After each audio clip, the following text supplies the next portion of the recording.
Napunta tayo sa mas exciting part. Doc Fermin, what's your assessment ng SONA ng presidente? Bungad na bungad doon, agriculture, 'di ba? Sa opening pa lang Yeah. niya, nandun na yung ano. Anong assessment mo diyan? Ang assessment ko talaga, it was really meant to cater to the massa, to the it is a populist message.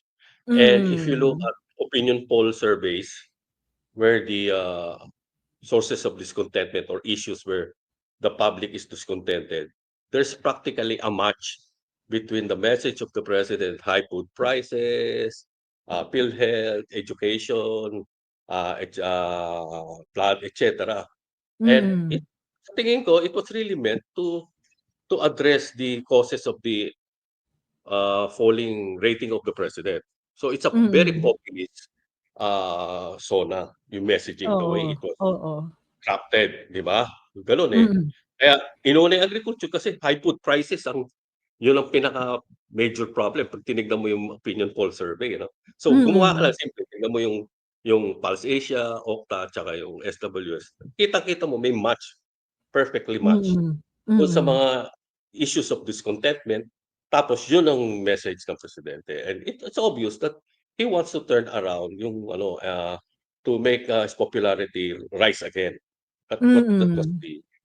my initial Oo. impression of it.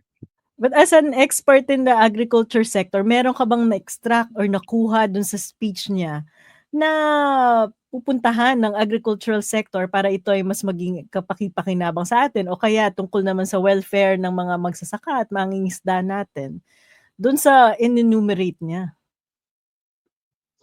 Alam Ang tahimik eh. tayo mga research tayo, mga researcher tayo 'no, tapos Oo, we have the oo. discipline ano. And normally, if you're writing a policy paper, ganito yung normally ang outline ano, for the Oo.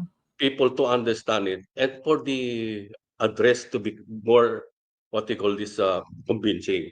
First you start, Mm. what is the current situation? Ano ba Yes. nangyayari sa ngayon, di ba? Yun ang titinigan Mm. mo. Ano ba? O kung gusto niyang gawin, o what did we did in the past 3 years, last 3 years, Mm. ano nagawa natin?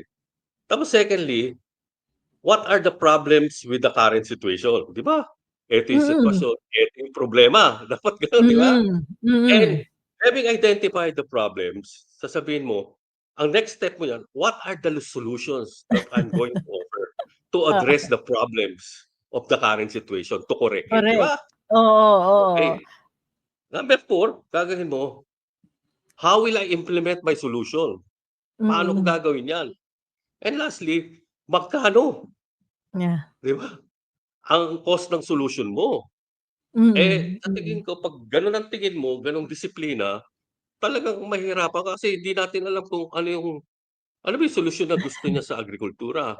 Kasi last year, alam ko tinignan ko yung datos ng ng PSA eh, nag-contract ang agriculture. Mm. -1.6 ang Mm. contraction niya. So kung Mm. ano yung contraction yun, then tatanungin mo, ano yung cost ng contraction nung agriculture? Mm. Yeah. Okay, of course sasabihin mo, nagkaroon ng El Nino, La Nina, followed. Oh, nagkaroon ng ASF. Okay, so yun ang Yes. problema, di ba? Di ba? Ayun. So, tapos dun mo ano mo, o paano natin gagawin na ma-address natin 'tong mga klima na 'to? We need to adopt climate resilient agriculture. There are technologies. Dun sa ASF, anong gagawin natin? Sana gano'n dapat. Kung Oo. sasabihin mo lang na, "Oh, eto bibigay tayo ng ayuda na vaccine na ganito, o maglalagay tayo ng mas maraming road."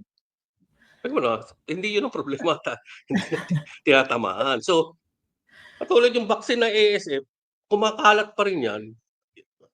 Malaking decline dun sa sa livestock industry because of the African swine fever. Nag-contract Yes. kasi we had 12 million hogs before, it went down to 9 or lower now ano. Hindi tayo maka-repopulate kasi, persistent yung virus. Walang vaccine. Mm. Sinabi nila may vaccine Mm. sa Vietnam. May international publication looking at the dataset sa Vietnam, hindi effective. Yun ang lumalabas, Mm. hindi effective. Okay, Hmm. so anong gagawin natin diyan, di ba? Anong gagawin natin dito dati mataas ang bigas, ngayon bumabagsak. Yeah. Ano Oo. ngayon ang gagawin natin dito, 'di ba? Dati Mm. kasi noon makita mo tumaas, nag-price cap tayo. Sayang papakita ko, siguro susulat ko 'to.